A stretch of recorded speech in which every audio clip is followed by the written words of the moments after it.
warahmatullahi wabarakatuh. Bertemu kembali dengan saya di Nawi Channel Utap.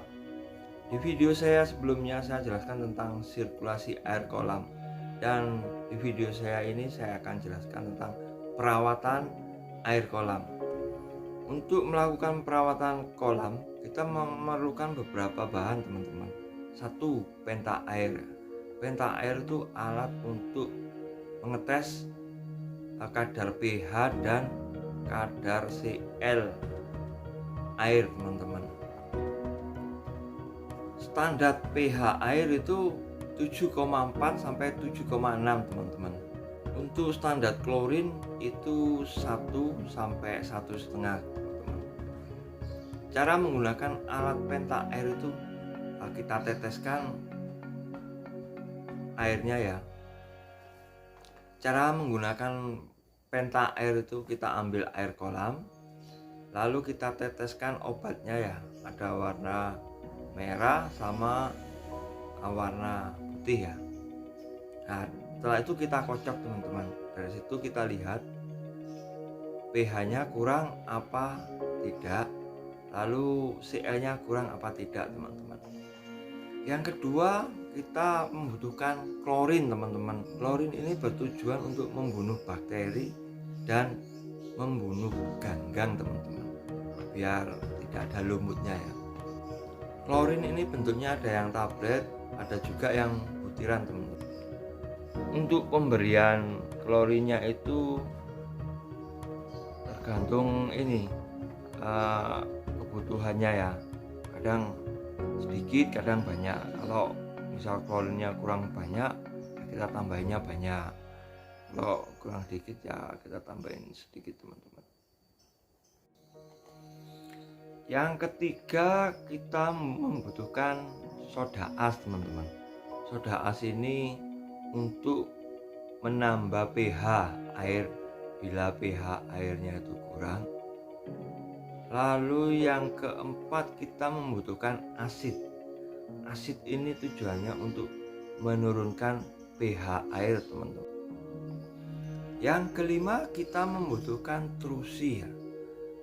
Trusi ini bisa pakai, bisa enggak sih. Trusi ini tujuannya untuk menambah warna air ya, biar tambah enak dipandang. Tapi jangan terlalu banyak memberikan trusinya, teman-teman. Kalau kita terlalu banyak memberi trusi, airnya nanti jadi ada busanya, teman-teman ya, kelihatan kayak berbusa begitu. Yang keenam, kita membutuhkan PAC, teman-teman. PAC ini fungsinya untuk mengikat kotoran ya. Jadi kalau kotoran dalam air itu sudah banyak, nah nanti kita beri PAC. Tapi sebelum diberi PAC itu kita lakukan tes kit dulu, pH kurang atau tidak, lalu Cl-nya kurang apa tidak. Bila kurang, kita tambahin, teman-teman ya. Kita tambahin dulu. Bila sudah pH dan Cl-nya sudah cukup, baru kita tambahi PAC untuk mengikat kotorannya. Karena kalau pH-nya atau Cl-nya kurang, kita tabur PAC, PAC-nya itu nanti tidak bisa mengikat kotoran dengan sempurna. Jadi hasilnya kurang bagus. Ya, kalau mau hasilnya bagus, kita cek dulu pH-nya, kita cek juga Cl-nya. Bila kurang, kita tambahin. Nah, kalau sudah cukup, lebih bagus lagi, pH dan Cl-nya melebihi dari standar ya. Standarnya yang 7,5 sampai 7,6 dan 1 sampai 1,5 itu, kalau bisa melebihi itu, baru kita kasih PAC. Nanti kotoran akan terikat, teman-teman, dan mengendap ke bawah. Nah, setelah 6 jam turun semua, baru kita vakum. Itu hasilnya akan maksimal, teman-teman. Ini ada pertanyaan, Pak, itu air kolamnya kelihatannya berkabut, Pak. Nah, biasanya ya kalau air kolam berkabut itu pH-nya lebih tinggi, teman-teman ya. Tapi lebih baiknya kita cek dulu ya, pakai alat penta air itu kita tes kit, kita lihat di situ kalau pH-nya pasti ketinggian ya, kita tambahi asid teman-teman untuk menurunkan pH air tersebut, atau juga kita bisa memakai HCl ya, tapi yang biasanya dipakai di sini itu asid teman-teman.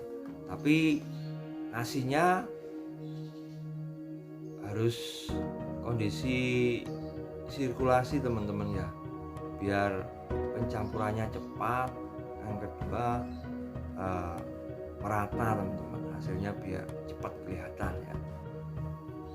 Atau bisa juga kita tambahin klorin ya, karena kalau pH-nya tinggi kan berarti klorinnya kurang ya teman-teman. Kita tambahin klorin bisa juga sih. Lalu kelihatan airnya kok berbusa. Nah itu yang saya bilang tadi ya, air berbusa itu solusinya kebanyakan. Kita bisa menurunkan solusinya itu kita tambahi HCl teman-teman ya, atau kita kasih klorin juga bisa ya, nanti akan turun teman-teman.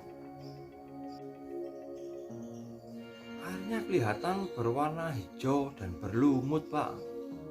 Nah itu berarti karena klorinnya kurang, jadi bakteri dan ganggangnya itu tumbuh. Kita harus lakukan tambahin klorin. Kalau kita tambah klorin, bakteri dan ganggangnya akan mati teman-teman. Pada titik tertentu air itu jenuh, jadi dia sudah keruh ya, dan kita tambahin klorin, kita tambahin soda as, lalu kita kasih PAC, dia itu tidak mau mengendap teman-teman. Berarti air itu pada titik jenuh ya. Itu cara mengatasinya bagaimana Pak? Kalau kita sudah kasih obat ternyata dia sudah tidak mau mengendap lagi, kita harus membuang sebagian air itu teman-teman ya.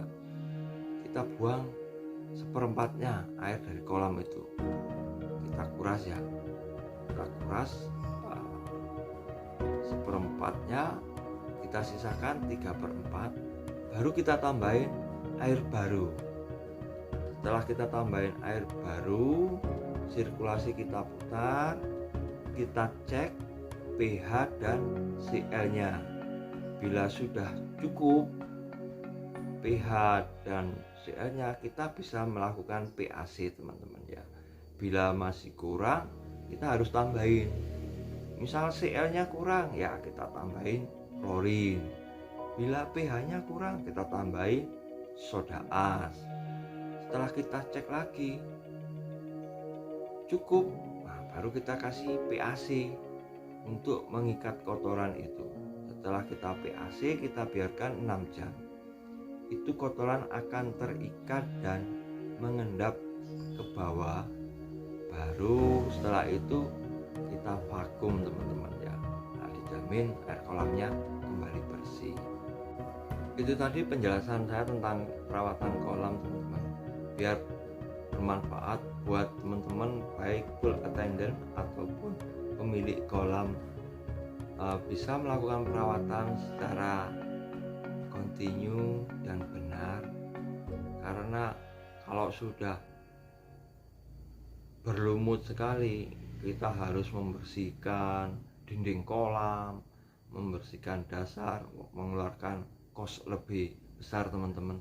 Kalau kita melakukan perawatan dengan rutin dan benar, insya Allah kita bisa menekan kosnya dan air kolamnya enak untuk dilihat, enak untuk dipakai berenang. Sampai bertemu kembali dengan saya di Nawi Channel Utap.